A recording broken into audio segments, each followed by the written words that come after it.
It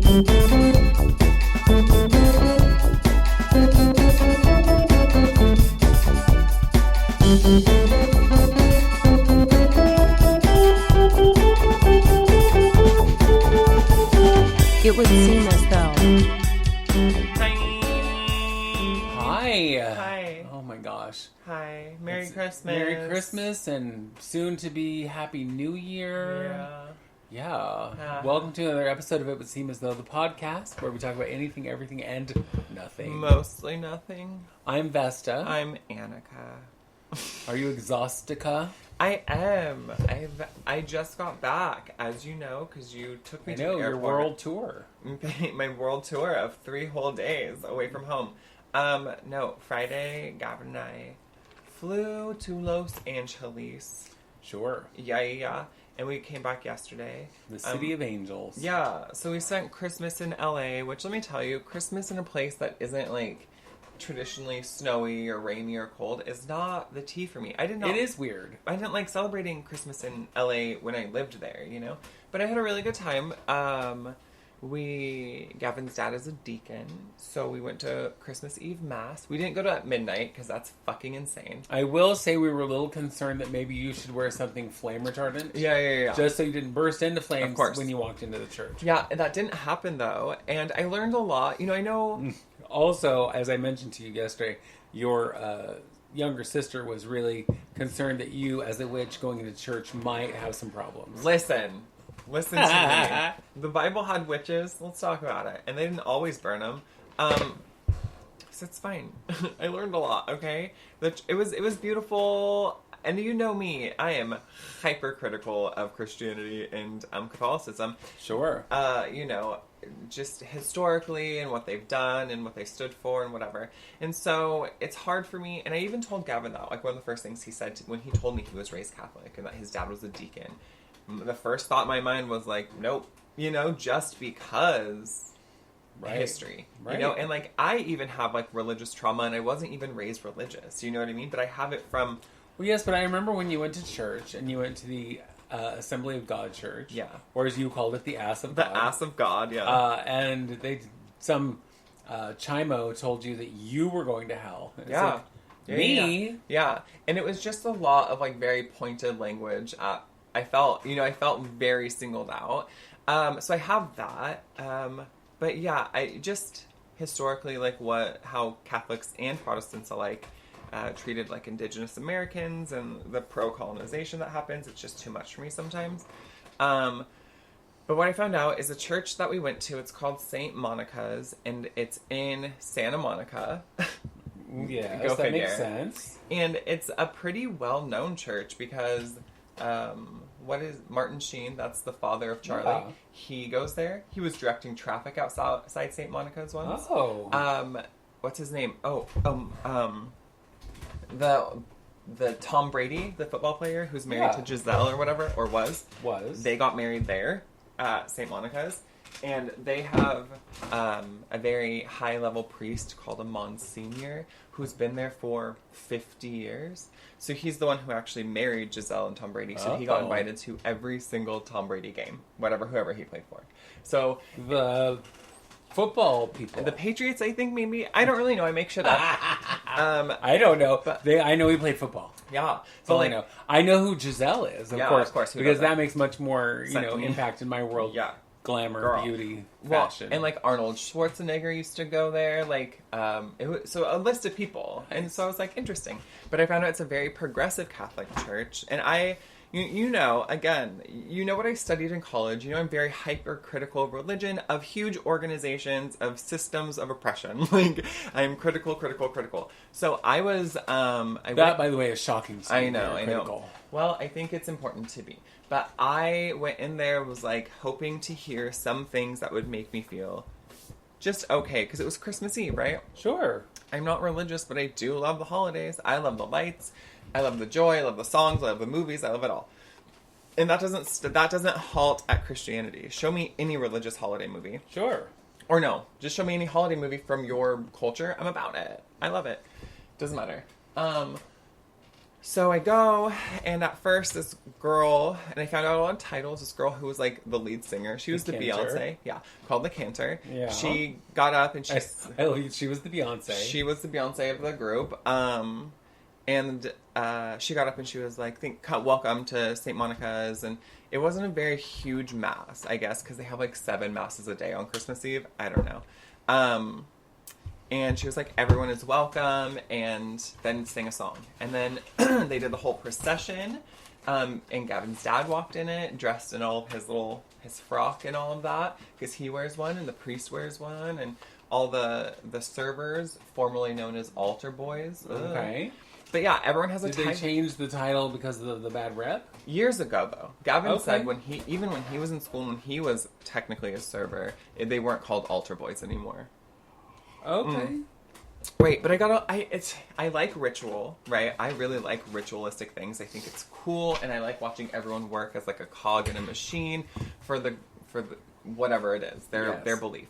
As long as it's not harming anyone. So I listened out, the priest got up, everyone does like the stand and sit and the call and response, and I don't know any of it, so I said, yes. Anyway, Queen. Peace be with you. And you're like, yes, Jesus, mama. Slay the house down boots, Queen.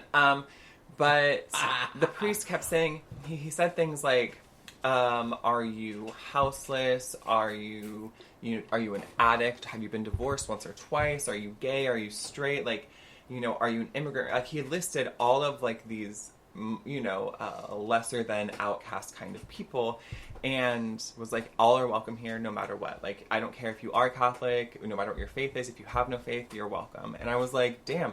So I was like, good on you. And it was a very, very diverse group of people. I love that. Yeah, so very like ethnically and culturally diverse, but also like, I can spot queer people from like a mile away. Yes. And so I was like, oh, there's also queer people here. It was just really nice. And then Gavin's dad did the homily, which is, he told a Bible story. He talked about he's also the president of the Catholic school at that church. Okay. So he's just kind of a big deal. But he talked about a second grader who got baptized because he really wanted to and whatever. And it was all very sweet. And we watched a video from their sister church in Nairobi in Kenya. Okay. And then we did a music video. Because he read Was it We Are the World? Did you read We Are the World? No. No, Gavin's dad read Pharrell Williams' lyrics from a song. Right. And we all had to move our bodies and say, what was it? Christmasi Nema, which is Merry Christmas in Kenyan. Which is really cute, nice. Right? So anyway, we did all that. But Gavin's dad also, considering it's Christmas, and do you remember where Jesus was born? Was in this city called Bethlehem, which is in Palestine, which is under siege right now by Israel. And so I was also waiting. I know what your Pope has said, bitches. You better say something in this holiday time about Gaza. And they did. Gavin's dad went up there and talked about it, and everyone was in agreement. And then at the end, the Monsignor, who is like, he's 84, he's been doing this for a long time. He was a very nice man, oldest son. But if you're 84. Yeah, he got up and he mentioned the brutality. He mentioned what's happening to like the brothers and sisters in Gaza and Jesus' birthland, to Jesus' people, because Jesus was a Palestinian Jew, Yeah. Yeah, so I was like, okay. They said all are welcome. They mentioned queer people. They mentioned Gaza. Like, I was like, okay, this was good. And it wasn't long. An hour? Maybe? Well, that's nice. Yeah. Oftentimes Catholic services go on for 3 or 4 days. And that's what I thought, because I've only been to a wedding and a funeral, which literally are... I've been to more than one, but same. Which are about a week long. Yeah, and you get lots of exercise with the up and down and the calisthenics and the kneel, girl. Stand, pray, sing. Yes, kneel, stand, pray, which sing. was going to be the movie that Julia Roberts made, but she decided on Eat, Pray, Love instead. I hate you. But it was interesting, and I was staying at Gavin's dad's house, so on the way home I got to 20 questions him, tell me all the things, who is that person and what does this mean and why is this happening? I love that. Yeah, and he was like, yeah, tell me all the things, and he would answer them because he's in his late 60s. He's been Catholic his whole life, right? And clearly he's very invested in the church. Yeah, so he was on the board, so he should know things. Yeah, of what is it called? St. Joseph. Yeah, St. Joseph's, it's a charity, a Catholic charity in Los Angeles. He was on the board of that. He's the president of St. Monica's Preparatory, and then he's the deacon of St. Monica's, like, Catholic Church. Like, he's very invested, but what's so crazy, and again, that's red flag to me. That's kind of trigger warning. This person, well, that's a lot of Jesus. Yeah, but he is one of the kindest, most compassionate, just, like, sweet human beings, and I love that. Lives what you would expect a true Christian Catholic to be, right? Well, Christian Catholics are Christian. I know, but don't say that to them. No, I know. But, well, they all practice Christianity. But yeah. That's how I've always felt, is if you are around someone who claims to be, you know, a child of God kind of thing, whatever their religion is, if they have to tell you because their actions don't show you, then sorry, well, and you're not a real Christian, right? And like the St. Joseph Center is like a very, again, progressive Catholic. Like they're not like the Salvation Army or whatever. Like, oh, you're a homosexual, get stepping. You don't deserve to eat at our soup kitchen. Not that. They're not those people. He donates lots of money. I told you during the pandemic, he bought tickets to go. Sorry, my cat is chattering at the birds outside because she misses. As one does, right? She misses her friends. But he bought tickets to go to download like a Skype viewing of a drag show, and he bought he bought tickets for him. He bought sons. He bought tickets for him and his 3 sons, because you know, an all-male family to go and watch this Zoom drag show. An all-male straight family. Yeah, an all-male straight Catholic, Irish Catholic family. Like, it was bonkers to me when Gavin first told me that, and then I met his dad, and I don't even like men that much, and I think he is stupendous. All of his brothers and his dad, great. When you were saying that his one brother was wearing some trans shirt that was for, it was original artwork that all of the sales proceeds went to a trans cause. Yeah. For a straight man, a religious straight man, that is extraordinary. Well, and I don't think any of the sons are actually... They all went, you know, christened Catholic. They all were confirmed. They all went to Catholic school, you know. But as adults, they are not really. But they go to Mass every year with their dad because it's their dad, you know. And I just think it's very sweet. And they all of the McCardle boys have kind of... they formed relationships with women who are... very progressive, very outspoken, very fighting for revolution. But how do you fit in? I know, it's crazy. Being so quiet and I really bond with unopinionated. His sister-in-laws. They're great. So it's a lot of fun. But yeah, nice. We had a great time. Getting to Los Angeles. You know, from Portland, the flight is 2 hours, so maybe a 4-hour trip total. Right, because you have your 2 hours at the airport. Yeah. Yes. Yeah.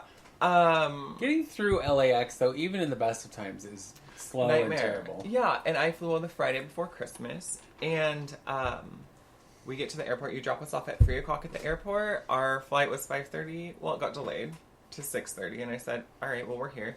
And then we finally got on our flight, and someone is, like, sick, and I thought he was just drunk kind of sick, but I think he was actually, like, flu-ish. Okay. Had to go to the bathroom even before takeoff. So they had to get him off. We were on the tarmac 45 minutes to an hour, about 7:30. We landed in LA at 9. We got to the curb by 9:30 after we getting our bag and all of that. Call Gavin's dad. Oh, we're here. Sorry about the delay. It takes 20 minutes to get to... Kitty girl. That's enough. It takes 20 minutes from his house to get to LAX.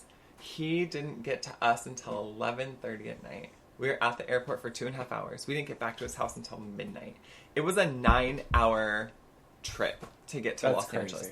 Right? Usually, you're at your destination within 4 hours. Oh, like wherever your hotel, girl, your whatever, you know. I would have been home and in bed, but midnight? Oh my God, it was miserable. I was over it. Well, considering that's 4 hours past your bedtime. Girl, I know. And then, but coming home yesterday, there was nobody in the airport. Getting through security was easy peasy. Oh, but also, leaving Portland, of course, they had to pat me down. I was wearing a t-shirt and leggings. Yeah, I'm wondering, other than, you know, in your cavities, where you're hiding anything. But do you know that often, when I have flown, they've had to pat me down. When I left St. Louis, it was my shoulders that beeped. And I said, what? What's in my shoulders? Was it that steel joint that you have up there. It's that rod that I just have placed across my shoulder to keep you having good posture. Yeah, I don't know. So I'm like, I've never been. Really? No. Lucky you. And the woman was like, blah, blah, blah, her whole spiel. I need to pat you down. Do you want to do this here or in a room? And I said, girl, you can touch me here. I don't care. I don't care. Like, this is the first time you've ever said the sentence, you can touch me here. Yeah. And then I said to Gavin, I said, the only... Probably not even the first time at an airport you said, you can touch me here. Oh, girl. And I told Gavin, I was like, the only illegal thing I have on me is just this bomb pussy. Wow. It was funny. That is funny. Yeah. Speaking of funny, I have to share this. Please, share. Speaking of funny and religion, which we were just talking about a minute ago, my husband just sent me this thing that I guess is from a real website. I hate it. I know it is. I don't know what the website is. It doesn't matter. Wait, if I pull this up, I can see the website. www. What? Storm. Girl. Oh, Storm. It's not Storm. www. Stop masturbationnow.org. Stop masturbationnow.org. Okay, and so this is what it says. It says, young men, before you spend money on a diamond, make sure she has never self-raped her sin cave. I want to die. First of all, I've never heard a vagina referred to as a sin cave. Vagina. Hey, John. It is up to you to remember to ask the hard questions. Ugh. It is never okay to marry a masturbator. Oh my god. Here's my favorite part, though. Yeah. Her fingers are for diamond rings, not for ringing the devil's doorbell. Not the devil's doorbell. Well, baby, you better be buying diamond rings from day one then. Do you know what I mean? First date, diamond ring. You know what I mean? I'm sorry. By the time someone buying you a ring, you're hopefully a grown-ass woman. Mm-hmm. And if you haven't rung the devil's doorbell by then... You're just not normal. Listen, it's weird to me. I don't want to talk about masturbation every day, but it's weird to me that culturally, it's like, oh, I've never done it. Like, bullshit. I remember growing up, boys through high school and even into young adulthood, early 20s, would be like, well, I don't masturbate. I don't need to. Because, they had some girl or whatever. Right. And I'm like, bullshit. And you know what I mean? You're a fucking liar. You're a 20-year-old boy. Your testosterone is, shooting through your fucking veins. You know what I mean? You're at your peak. So you're not only... If you're lucky enough to have someone that you're having sex with, you're doing that plus masturbating. You know you are. Oh, 100%. There's no way. Because, at this point, you're at your peak sexual drive. You know what I mean? Through your 20s as a young man. Yeah. I remember friends telling me, because most of my friends are a little more culturally liberated than all that. Because most of them are queer. But, who would tell me is oh, God, I go on my break at work and go in the bathroom and jerk off. And I'm like... Well, whatever. Yeah. I can't imagine, because for me, any kind of real intimate thing, I don't want to be caught doing that. That's embarrassing. That's weird. I'm not the person who gets a thrill out of the idea of possibly being caught. No, that's not my. You know what? I say nor, but have I had sex in public in cars? Yeah, X, same. Yes. But I don't get a thrill from that. That's not part of the joy for me. I'm like, this is just convenient, okay? And I'm impatient. Yeah. You want me to wait? That's stupid. I personally just want to get it done, get out. I have things to do. Yeah. Girl, and when it's monetized, it's on a booking system. Do you know what I mean? I have time. Right. I have places to go. Oh, honey, you are not the only one. Anyway, nice. Merry Christmas. Merry Christmas. Yeah, we're going to talk about masturbation for Christmas. Not masturbation. Prostitution was in the Bible, so girl, it's okay. It's all there. Yeah. It's historically it's important. But anyway, I just think it's funny that we have the dichotomy of our culture of being so hypersexualized and prudent. It doesn't make any fucking sense. It doesn't. No, it's never made sense to me. And jumping back to the whole religious thing, I grew up in the church. Yeah. Going 70 to 80 times a week. What would you consider? What was just Christian? Were you non-denominational? I always refer to it as generic Christian. Okay. because our church was a community Christian church. Okay. So it was just, like non-denominational. because like we weren't Baptist or Methodist or Lutheran or any of that. Yeah. So I just have always referred to it as just generic Christian. You know, whatever. And so there's a lot less ritual. Right. You know, we did the singing and the reading of the Bible, that stuff, but every church, I think, does that on some level. Mm-hmm. And I was also in the junior choir. Love that. Yeah, traveled to, my first trip to Disneyland was with them. Oh, right. On a school bus. I love that. From hell. Yeah. But, you know, so when I was a kid and when I was learning all the things that they try and teach you, I don't remember who it was that said it to me, but what they said was kind of the opposite of what you had heard, which is, you know, don't ask too many questions, was question everything. Yeah. Because everything that you hear, you read, you see, may not be what you think it is. Right. Which, by the way, side note, is one of the things that drives me crazy about every fucking Hallmark Christmas movie that I watched, and I watched 5,000 of them. Right, of course. Is, I'm looking through a window and I see what looks to me like this scenario happening, and so I'm just going to take that at face value and leave. Yeah, I love that. And I'm going to not have this relationship I want to have because I think I might have saw something. Bitch, ask questions. Shut the fuck up. Walk in and go, hey, what's up? What's happening? Honestly. I'm sorry, are y'all together now? That's it. Should I book because I'm done? No, it's like, anyway, but we started going to church when I was in 3rd grade. Mm-hmm. And that all started because of the kindness of the minister of that church paying our bills and getting our electricity turned back on. Yeah, how did he know you didn't have electricity? I don't know, but small town. Yeah, overall, because we were in Yam Hill, population 2. 6. And so... and it was your whole family. Right. The 6 people were the children of my family. Yeah. Actually, the population was like 600. That's nothing, right? That is nothing. And so I imagine, you know, when there's a house on the grid that has no electricity for that reason, you know, maybe the city is like... this woman's out there with with 400 children with no electricity. Well, how much was a bill back then for electricity? $1.25. I don't know. But I mean, a lot of money. Probably to poor people, a lot of money. Yeah, I don't know because that was one of the things that, you know, until recently, I don't think people really thought talking to their children about bills was important. Yeah. I mean, we talk to our children about bills and like money and what you should make and how to get, you know, be in the world and trying to teach them what money even means. But anyway, he came and, you know, ministered, did what Christians should do, helped his neighbor, got us hooked back up, and so he was a really good person. I really liked him. And so my mother assumed that the right thing to do was then to start going to church. Copy. It took a little far, in my opinion. Yeah.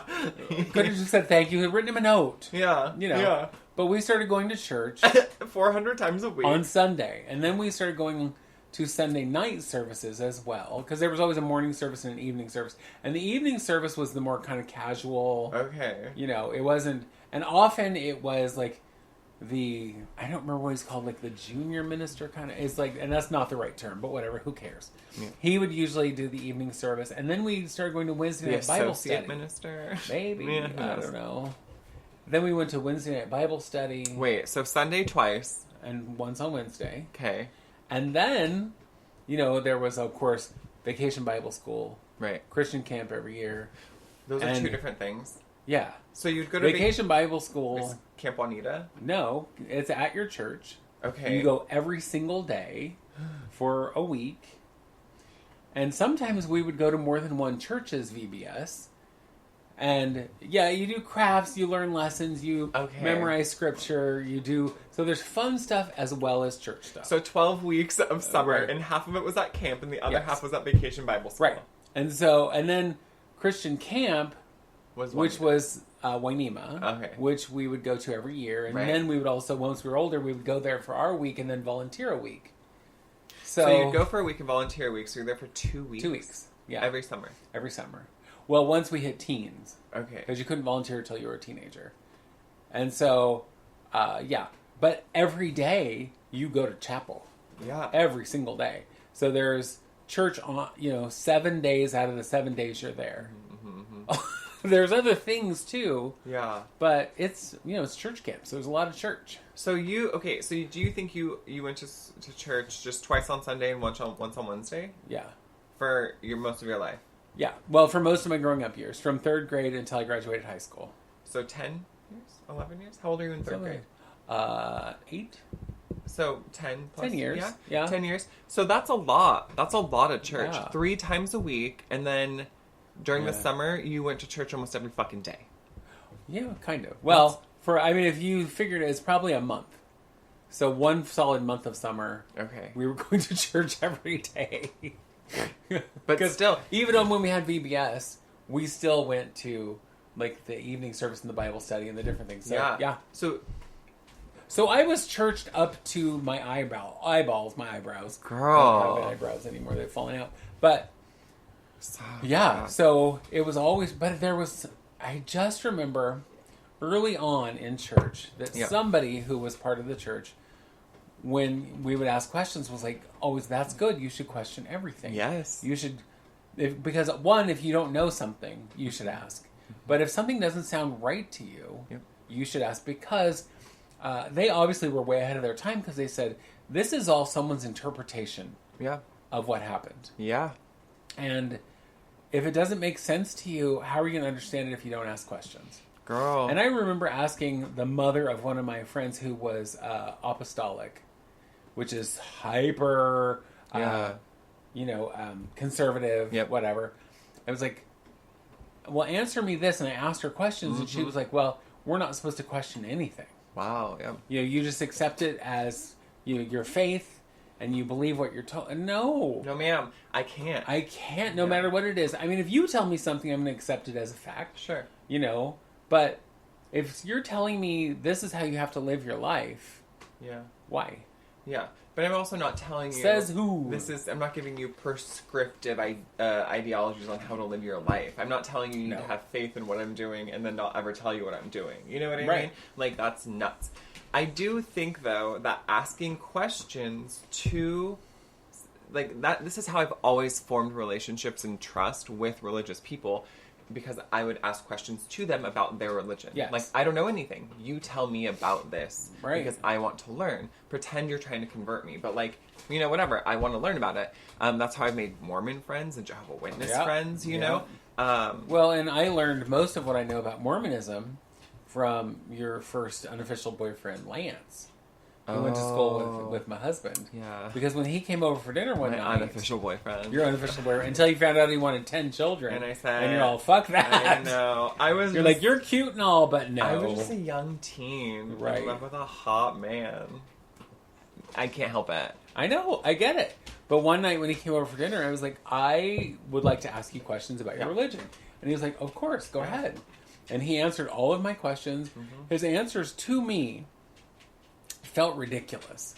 Like when I said, okay, so I know that one of the tenets of your religion is that you're supposed to have more Mormons. Yeah. Have babies. Have as many babies as you can have so that you're replenishing the Mormon, whatever. And spreading the word. Because the idea is the more you have out there, the more people will get the word of God. Right? Yeah. And I said, okay, so let's just, for example, say you don't live to adulthood. So you die before you ever have a chance to fulfill your mission of getting married and burdening society with your children. And I didn't put it like that, probably. Sure. And he said, oh, well, there's still that opportunity after you've passed. And I was like, you lost have me. Ghost sex and create little Caspers? What's going to happen? Yep. He's like, well, when you get to the other side, whatever it's called. Hello from the that's me. Right, Adele's there. Yeah. And greeting people. What's Hello that? from the other side. The Mormon heaven. The Mormon heaven. Well, and it's not. It's kind of like the waiting in between the waiting area. And I know there's a name for it, and I don't remember because it's not a Mormon. The green room. Yeah. Right? Everyone goes to the green room.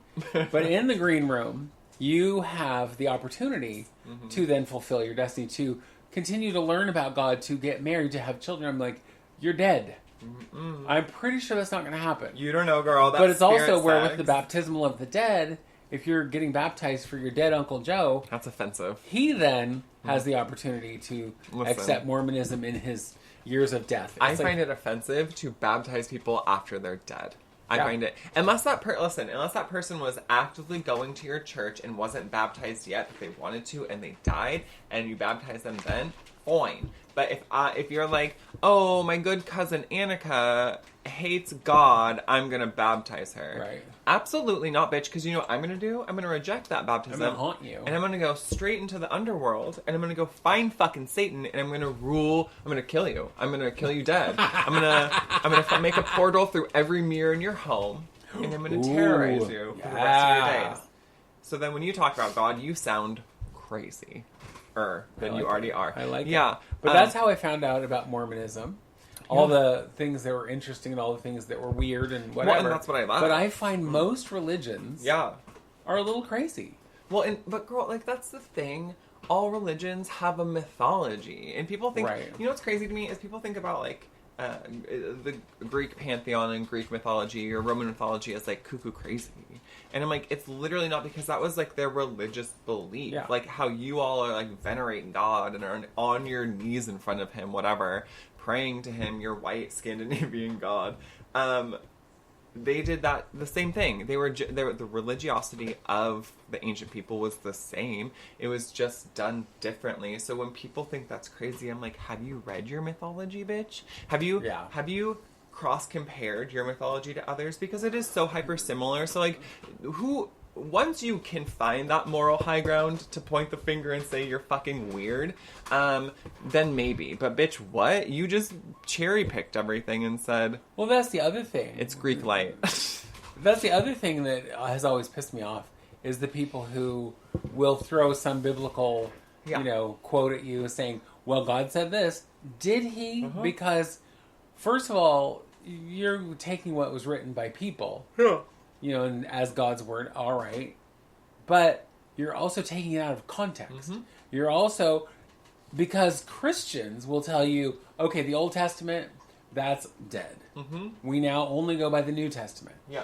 Unless they need to bring up something about queer people, then they reach all the way back to the Old Testament, and it's like, so that's okay. Yeah. That's we need the Old Testament for that. But as a rule, it's just the New Testament unless we need... But even at that, when they're saying, this is a sin... Yeah. Well, then read the other ridiculous things that are in that exact passage. Yeah. Because it isn't just, men lying with men, and that's still not even how that was originally written. No. But it's like eating shrimp. Yeah. It doesn't wearing mixed fabrics. Yeah. Working on Sunday. Planting crops next to each other that aren't the same. Yeah. Yeah. So if you're going to go with that and cherry pick that, you have to cherry pick all of it. You have to go, okay, all of these things are sins, and so stone your neighbors when they do whatever. It's like, come on. There is a brilliant scene from a show where Martin Sheen is the president, right? West Wing. Is it the West Wing? Okay. Yes. And like some journalist or something about... Who's based on Dr. Laura. Ooh, boo, whore. Yeah. But says something about homosexuality being a sin, and then he turns around and talks about like, should I be the one to stone my daughter, or like, can I have someone else do it, or like whatever, like for doing these things. When I sell her into slavery, how will I know it's fair market price? Yeah. Is it yes? Calls her out, and I love it. One thing that I find so silly, goofy, weird as fuck, and just non-issue to fight about, like. Because I am so freedom of fucking everything, you should be free to have whatever religion you want. Yeah. And I will fight for your freedom to have that religion, but I don't... The moment you decide to, like, shove that shit down my throat, we're gonna have words. But you should still be able to believe what you want. Absolutely. Here's the thing. Christians, Jews, and Muslims are literal fucking cousins. Do you know what I mean? As a religion, they all were... A long time ago, and this is kind of, it's not derogatory, but people don't use this terminology anymore, like the desert religions, because it comes from the Middle East, right? But like, the Abrahamic, the Judeo-Christian Islamic religions are so inter-fucking-twined, yet there's so much beef and misrepresentation. But if we look historically, those three religions have lived in relative peace next to each other for like hundreds of, up on thousands of years. And so we get to this point where in like modern society, there are so many branches and denominations and sects and different cult-like ideologies behind like micro religions, like micro Christians, you know what I mean? Who are like really like skewed, flawed groups that were like, I was raised this, right. But now we have this, like the some Moonies, faction. like, right? You know what I mean? So, but the fact that all of them often preach very similar ideologies and very similar ways of life with minor variations, and there's still such an animosity. I think a lot of it's a hyperbolic animosity. I think a lot of it's like a media pushed, right? Like Islamophobia in the Western world because of 9/11, because of all these like Islamic, quote unquote Islamic Arab attacks. So what we feel towards Arab people was like they're all terrorists, they're all savage, they're all whatever. But it's crazy because if you read the Quran, it mentions Jesus half the time. You know what I mean? It talks about more miracles of Jesus than the Bible does. Like, the Bible has like, oh, Jesus was born and then 30 years later comes back. Okay, where the fuck was he? Do you know what I mean? Right. And so... what was he doing as a child? Right, so if you would not, like, be so close-minded and so fucking stupid and so, like, adherent to these, like, the rigidity of your religiosity, you could explore more of your God and your Christ and your belief system through, like, cross-cultural examination. More often than not, though, you're going to get people just sticking their fingers in their ears, not wanting to hear you, because for you to say... your religion and this religion are not that far apart. Yeah. They have so much in common. You are basically telling them their religion is garbage because they have said all these years that religion is wrong. And so my religion's right, that one's wrong. So they can't be that closely connected. Right. You know? Yeah. And that's one of the other things that's always driven me crazy, like the whole thing with missionaries. Going to go to some country and say, you know, your entire country is going to hell because they don't believe in my God. And I just think, and I know we've talked about that before, I just think that's so arrogant. It's is. Like, wait, your God? And I just don't... like... and why is your God any better than any other God? Why is yours the only one? I know. There are hundreds of gods in hundreds of religions, but yours is the only one that's real. And you know what's crazy? Crazy is going back to just the big three. The big three, is their God not the same God? Is God from the Bible that Christians believe in, and you know Elohim or whatever from like who Jewish people pray to, and then is Allah? Are they not the same God? Do you know what I mean? Like, are they not just God? Because if they all talk about, they all talk about the same people. They all talk about the same things. Right. Are we not praying to the same God and calling it something different? And you're all from such a concentrated area, boggles my mind. How did this happen? Like, and it just... I read this book once by an Arab Muslim man, and the book is called Zealot, and it is about Jesus, and it is about Jesus having... you know, at that time there were lots of cults. There were lots of people claiming to be the Messiah, the prophet. Sure. Jesus had a better PR team, and like that's kind of the breakdown. That's like very very layman terms of it, but like. Jesus just had more people talking about it. Jesus had more people, had more power, and more visibility. Yeah, and he was able to spread it was able to spread that way, and like that's fascinating to me. You know what I mean? Because what would have happened if it was someone else? It's like in Harry Potter, where it could have been Harry Potter or Neville Longbottom. Whatever one could have been, like, you know, the chosen one or whatever it is. Right. It's very that to me. Like, if it was someone else, it could have just been someone else. Well, and I learned most of what I know about other religions in my adult life. Like learning that in Judaism, they believe in Jesus, but he was just a good guy. He was a prophet. Sure. And he was a good man, not the son of God. Yeah. He was just a good man. Yep. They also don't believe in heaven and hell, which we talked about, which the concept of heaven and hell to me is so stupid. Yep. To me. Yeah. You know, believe what you like. Agreed. I don't care. Yeah. But to me personally, it's ridiculous. Ooh, yes. It's like, you were, you know, a little bit bad on earth, but you weren't good enough to be a good Christian. Yeah. So you're going to go spend all of eternity burning in this fiery pit. Yeah. That's weird. Just stupid. Right. And then, especially considering the New Testament God is supposed to be a loving God and a forgiving God. It's like he found forgiveness, and I'm like, weren't you God? You know what I mean? Right. Like, why do you have the human fallibility if you're God? It doesn't. And see, make that sense. to me is also where it ties into mythology. Yeah. Because all of the Greek gods were fallible. Yeah. All of the Greek gods had human traits that were the traits that we don't necessarily think of as good traits. Yeah. Where jealousy, greed, whatever it is, more sexual kind of whatever. Yeah, issue. There was none of that like hang up. But it was all of them. All of them had something. Oh yeah. You know, where it made them have those human qualities, which I think made them more relatable. Agreed. And now I think with these religions, like the big three, it's like the car companies, but the big three of the religions, like it really is, again, like you I think they tried to show this fallibility of God, but they didn't do it very well. He just seems like a dictator. He just seems like a tyrant. You know what I mean? Who's like, well, I was mad. Right. But then I got told drowning people was bad, so now I'm nice. You know what I mean? Well, drowning people, burning people, turning people into pillars of salt. Yeah. You know, all the things. It's like, if you do not do exactly what I say, yeah, okay, I'm going to destroy you. I got really excited when you said pillars of salt because it makes me think of Lot and his wife and whatever. Sure.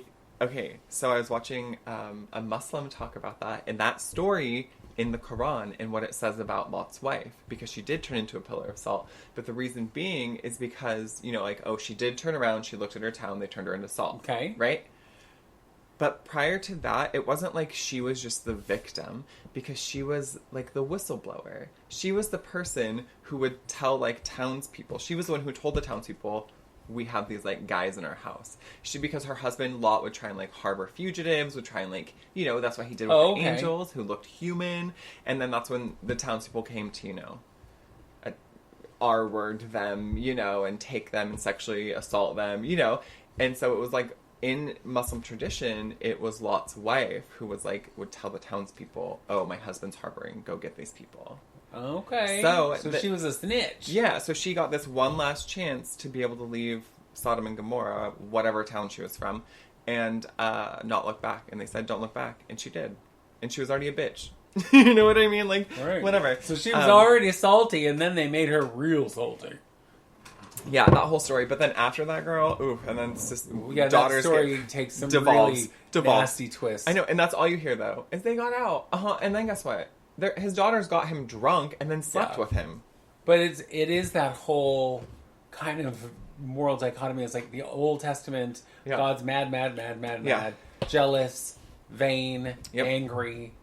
New Testament God, he's all chill and like, listen, I sent my son down there to die. Right.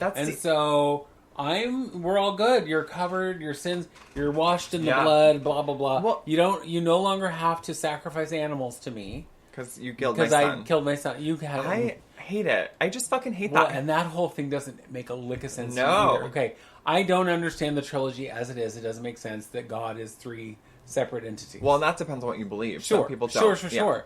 But the God sent his son, which was really him. So what is it? He's like Voldemort, and he split his soul into three pieces. He's a Horcrux, honey. And it's like, so that doesn't make sense. No. But the whole thing, and I know we kind of talked about this the other day, is that Judas had to betray him. Yeah. Because it was part of the plan. Yeah. How else were they going to find Jesus and crucify him and work out that whole plan? Yeah. Which God has set down. You have to be sacrificed. Yeah. You have to be sacrificed for sins. So Judas was doing his job. So yeah, and I believe that Jesus was in on it. Jesus was like, you have to. But then now Judas has this rep forever, and then like killed himself because he was too, guilty, felt too guilty. But like, you did. If this is what we're believing, you did the right thing, and Jesus wanted you to. Right. You know what I mean? Because how else would he have died for everyone's sins? Yeah. If you just hit him out. Yeah, it would have been a lot longer. And speaking of Jesus, you were talking about how Jews believe in Jesus. Also, Jesus was the prophet in Islam before Muhammad. You know what I mean? Okay. So he is this, he's a very important prophet. They don't think he is like the Messiah, but he is one of their prophets. You know what I mean? I do. So, Muhammad was their last one, the prophet, right? And before him was Jesus. And that was, I don't know, I think Islam was like 700 AD. So like 700 years after Jesus or something. But yeah, And so people talking like, oh, they hate Christians, they hate Jesus. No, they don't. He's one of their guys. You know what I mean? Right. He's on their team. Like, it's not like that. Right. Well, and, I'm good with all of that. I understand all of that. Where you really lose me in religion. Sure. And I mean, really, like, I know, is where we break from all of that to where it turns into cults. And it's like these people who are now like, well, now I'm God. Oh, whether that's David Koresh or the Bhagwan Sri Rajneesh or I love the Rajneeshis. You didn't live through the Rajneeshis. Listen. So did you watch the documentary about them? I sure did. I found it fascinating, and I did live through them. I don't think he was a bad person. The Bhagwan? Yeah. He was not a great guy. Really? No. I mean, really, the fact that he was like, all right, I want you all to come live with me. Yeah. In this, whatever you call it. Yeah, I think. And first of all, they took over this tiny little town of Antelope, Oregon, which was terrible anyway. Basically a bunch of old people. And they're like, who the fuck are all these people? Well. And they took over the town, whatever. But here's where you lose me. And they said, you want to call yourself God? Okay. Yeah. Whatever. How am I to know? Maybe you are. Yeah. It's when you say, but you have to give me all your possessions. Oh, that's crazy, yeah. And that was one of the things he did. And he had, like, a whole fleet of cars. Well, but didn't he also... Wasn't it all, like, communal, though? That was the whole thing, right? They all built everything. They all ate together. Yes. They all did everything together. But everybody else had to give him all of their money. Yeah. And so he bought all these cars. And they kept buying these cars and watches and different things as gifts for him. I know. And I'm like, so, you're one dude. Listen. How many cars do you need? Listen. I'm from a small town, you know this, as you were. If something like that happened to Carlton, I would have been on the first fucking bicycle to that cult. Let me tell you what. I would have pedaled my little sweet ass up there. Yeah. You'd have got on your little puffy bike with your sissy bar and your... my Barbie backpack, and I would have... Here I come. You can have that all was my good dolls. Sound effects, by the way. Thank you. I like it's the fucking Flintstone car. I'm just running the way. Yeah. Everybody knows you didn't know how to ride a bike, so you would just be walking it all the way. Yeah, I'm like, I'm coming. Real slow, because I don't know what these pedals are for. But actually, you were so poor, your bike probably didn't have pedals. So. It was wooden tires. It was fine. But one of my favorite things is like cult leaders, kind of that group cult mentality. Yeah. Not like because I always said, my dream job is to be a cult leader. Just cause. I could see you as a cult leader, but not a cult member. No, because no one could ever. There's no way. I know there's like torture, not necessarily for that, but like being brainwashed, that whole thing. I don't think it could happen to me. I think I would rather die first. I don't think my brain could do it. No. You know what I mean? I don't think... absolutely not. But that was the thing, like with David Koresh or David Duke or any of those people. It's like, well, things are not going my way now. Jim Jones. Charles Manson. But it's like, things are not going my way now. Yeah. And so I'm going to need y'all to kill yourselves. Crazy. But there's also like those people who, and I don't remember, it's a doomsday cult. And I don't remember what they were called, but they all believed that it's like this date in history is when the world's going to end. Yeah, okay. Okay. And so we're going to be taken in this ship, and we're going to go to another place. Are you talking about Heaven's Gate?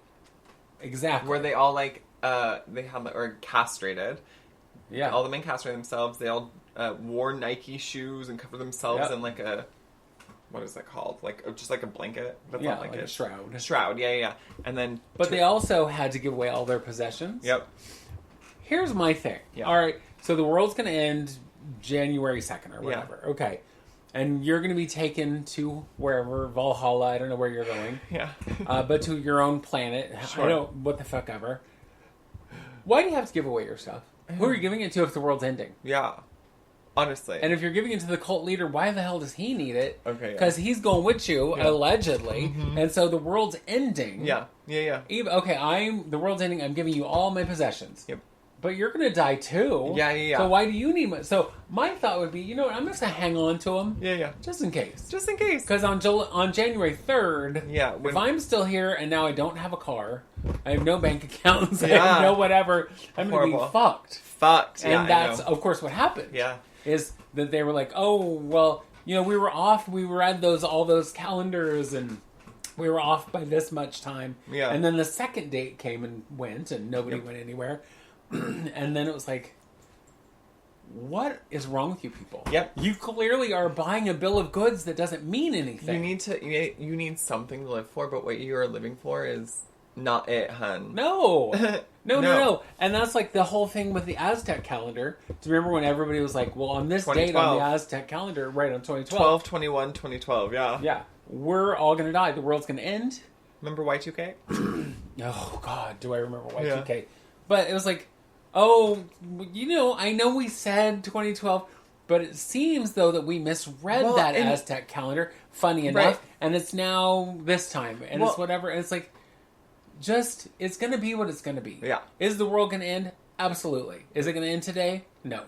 Well, and that's the thing, too, is it wasn't even Aztecs who predicted it. It was Westerners who read the Aztec calendar and read it incorrectly because it was in a language. Wait, so you're saying it was some white folks? It wasn't. Aztec people haven't existed in a long time, right?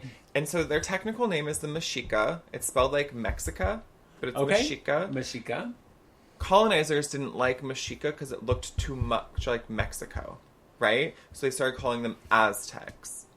Oh, which is based on another word, right? Whatever the word is. And so Aztecs, they didn't call themselves Aztecs. They were the Mexica. And anyway, they had a calendar, but there is still Mexica blood around. I think Astra technically is Mexica. But whatever. Yeah. They're just an indigenous people from Central America, Mexico. And but there wasn't anyone to translate this calendar or actually read this calendar in modern day other than historians, other than anthropologists. Right. And it was the Western world that said, oh my God, because this is where their calendar ends. Oh, yeah. And so that's where the world ends. But there was no written, once our calendar ends, the world ends. There was none of that. That was all hyperbole conspiracy theory. That's what and then it was taken off by the world, right? Oh, the Aztec calendar. So it's all just misnomer. Yeah. Growing up in church, as I mentioned earlier. Yeah. There was also this look for the signs of the end of times. Mm-hmm. And in the Bible, it does talk about the end of times, and this is what's going to happen, blah, blah, blah, blah, blah. And the mark of the beast and all of the things. Now, as things have progressed, certain things that are predicted as being the end of times have come to be. Mm-hmm. And whatever, but I have been hearing since I was a child, well, these are the end of times. Mm-hmm. And it's like, well, maybe if time is in the construct of, that could be any amount of time, mm-hmm. or maybe, because they talk about, and I know I'm getting sidetracked here, but they talk about the world was created in 7 days. Sure. But mm-hmm. Experts... Yeah. I don't know how you become an expert in the Bible. You just make shit up. But experts believe that each day was a number of years. It was an age. Yeah. Right. So 100 years or 1,000 years or whatever, which makes more sense. Way more sense. Right. Okay. So on day one, there was light. Whatever. And then 1,000 years later, something else happened. Yeah. As things, bubbled up from the ooze. See? Yeah. So that makes sense to me. So if end of times is the same way. Oh, yeah. It's we have this 1,000 years or this 100 years and or whatever. And that makes sense to me. Yeah. Because I was just thinking about this when I was writing what we were going to talk about. I took a few notes. Right. Which, I want to talk about next week. Yeah. Because it was what we were going to talk about was a recap of the year. And a couple of things that I thought were really interesting. This is the first time in human history or the world's history that the Earth has hosted 8 billion people. Yeah. And it's also the hottest year on record for humanity. And so I'm reading those things. I'm like, oh, historic moment. Since fucking 2016... everything that has ever happened. And then in 2020, everything that happened. The BLM movements, the wildfires, the pandemic. We're going through so many historic movements. And currently, right now, I don't care where the fuck you stand. You can see it happening. You can see narratives of everything changing. And it has been a slow fucking process. But, the amount of people who stand... you know what I'm going to say. But, the narrative is changing. Do you know what I mean? People are less pro-tradition. They're less pro-follow what our parents told me to follow. Well, yeah, because it doesn't make sense. No, less following something or less following a god. And I think it's the blindly following, which is the problem. You should never, ever blindly follow anybody. You have eyes. You have a brain. You should use them. Hopefully. While you have them. Do you know what I mean? Don't be ignorant. But I was talking to Gavin's dad about this. The world isn't less religious, they're less denominational, right? Yeah. So people aren't becoming Catholics or Protestants or, Muslims or Jews or whatever it is, Buddhists. They're becoming less and less of that, but having a belief system. They still believe in a God or their nature or whatever it is. They believe in power. Right. The higher power. But they don't believe in what you're telling them. And people still believe in God, the Christian God. They're just not going to church. And I was... Right. And because I was learning so much about Catholicism from Gavin's dad, I asked about, seminary. How long is that? It's basically a master's degree, but you go for 6 years. And each parish, there's, the arch, whatever he is. Yeah. Who oversees the whole... anyway, each one used to have a seminary. The Pope oversees the entire You know what I'm talking about. And then each area has their own archdiocese. That's it. Archdiocese. And so there's Los Angeles, Orange, San Diego, right? Yeah. Anyway, and each one used to have its own seminary. Each diocese used to have its own seminary. Oh, okay. But because denominationalism has fallen so much, they have shut down most of them. And there's one in, I think, in Orange County that people from the region go to. So Texas, Arizona. Okay. And so that's a very, very good example that for years, becoming a priest has declined innumerably. Well, and it seems like it would. Oh, it makes sense. My God, this chair's going to break right under me. As things... Oh, yes, it sure is. I know. I'm just gonna stand. As things get crazier and more...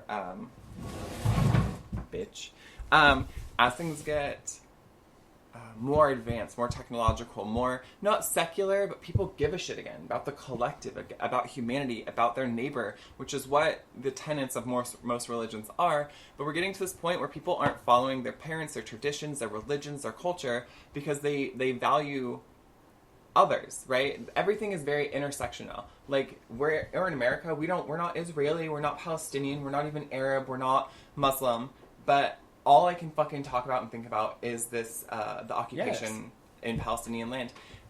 Because what they're going through should be important to me. When women and children are locked in cages at the border, that is important to me. Do you know what I mean? Well, and it should be. Yeah. If you're one of the people, and then I'm not a news watcher, but those kind of things are so important because as a human, our humanity depends on it. And that's what's important. And it's a very good example of early suffragettes, women trying to get the right to vote.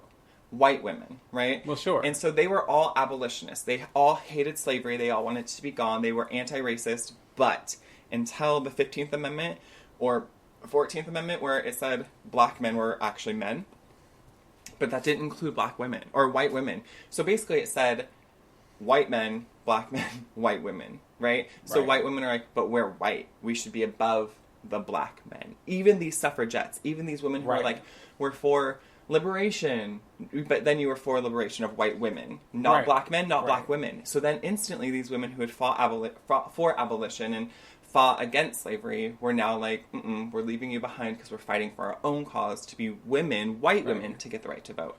So, well, and the feminist movement has been much the same way. Yes. The feminist movement all through history has been, how can we advance white women? And as soon as you go, okay, these black women have joined the cause, but they want to make it about them and how they're more, that's how they've been denied more rights, how they've been, whatever, more oppressed. Yeah. And that ruins our cause because then we don't look as oppressed. Yes. Because we're white women and we have a hard time picking out the right shoes. That's our struggle. The second or whatever. I'm sorry, we have all of the things but none of the anonymity, so we don't get to do what we want. Yep.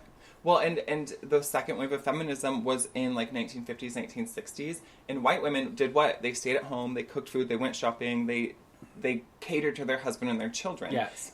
But that wasn't the woman experience. Black women still had to leave their children at home and go raise white women children. Do you know what I mean? So there was this split. But my point is that you need to care about other people, no matter what. I'm not brown, I'm not Muslim, I'm not Arab, I'm none of that. But I give a shit because I'm watching babies and children and women and men die at exponential rates and be blown up and smashed by rubble. And and the fact, you guys, and I'm going to talk about this until the day I die, the fact that Bethlehem, the place where Jesus was fucking born, didn't have Christmas, shut down, took down all of their Christmas decoration. And they have a huge celebration every year because it's the place Jesus was born. Because if you forgot, Jesus was Palestinian. Yes. Like, let's keep it very real. He was a Palestinian Jew. But my point is like, you need to care. You need to care about what's happening in the world. There's Congo, Sudan, there is what's happening in Palestine, there's what's happening in Ukraine. You need to care about what's happening to other people, because as much as we want to fight about our differences, we are going to be the cause of our own destruction. The human race is going to go extinct because of other fucking humans. So I don't care what your mythology tells you. I don't care what your God tells you. I don't care what your government tells you. Give a shit about other people. And don't follow the narrative. If someone is saying a whole group of people is one thing, you should ask questions, you should deny it, and you should do your own fucking research. Because and that goes back to the question everything. Question every single thing. And especially if people are telling you that one people are anything. You should question when people tell you that, oh, you don't want to talk to them because they're XYZ. Question it. Go meet that person. Go get their fucking story. You know? Well, one of the things when I was reading the Brene Brown book that I just finished, it said, it's much harder to hate people up close. Yes. Because once you say, okay, well, I don't like Annika because she's whatever. Tall and thin and gorgeous. Right, that pisses me off. So, but then once you get to know people, once you go hear their story, even if you don't like their ideology or their theology or whatever, it's harder to hate someone just because, well, she's a Christian and I'm a Muslim. Yeah. Well, it's like, but we're still people. Yeah. And so, even if you don't know these people, and I doubt you probably know any people in Israel. I know a few people in Israel. Mm-hmm. But that's not the point. These are people. Mm-hmm. These are people with children, lives, homes, jobs, hopes, and dreams that are being crushed. Being martyred as fuck. And so, you need to care. Yeah, you need to care. And I just... But you also need to care about the houseless. You need to care about people who are not in as great a situation as you are. No. You need to care. Because nothing is going to get better. Nothing is going to change. No. Nothing is going to do... we can't just change the world by going, well, thoughts and prayers. Or I'm going to vote. You know what I mean? Like, you can change the world by voting, but you have to do it consciously. You can't just be like, I'm going to vote for Biden because Biden is blue. Right. You know? I'm going to vote the blue wave because blue is... Yeah. Well... But what if that person is so out of touch, like Joe Biden? Yes. Who, I mean, if it's him or Trump, obviously I'm not voting for Trump. But he's so out of touch that it's like, let's give $14 billion to Israel so they can kill all the rest of the Palestinians. Yeah. And so here's my last thought that I was thinking about earlier. Is people, this whole time, for the past, 2.5 months, talking about critiquing Israel is anti-Semitic. Do we think that the ongoing bombing and murdering and slaughtering and torturing of Palestinians by Israel, which is the quote-unquote Jewish state, it's the Zionist state, but you get my point, do we think that their inhumane, indiscriminate slaughter of brown people is going to make the world less anti-Semitic? Do you know what I mean? So people are saying you're anti-Semitic for critiquing Israel and their terrorism, but do we think that, let's say they exterminate all Palestinians, do you think the world's going to look at that as a good thing? Do you think the world's going to look at them and think, what good people? No. I think that it's going to increase anti-Semitism. Absolutely. Yeah. Absolutely. Yeah. Anyway, so do better. Think for yourself. Be a better fucking person. And care. And go into 2024 doing your research and being smarter than the generation before you. And if you are a boomer, do fucking better. That's all I have to say to you.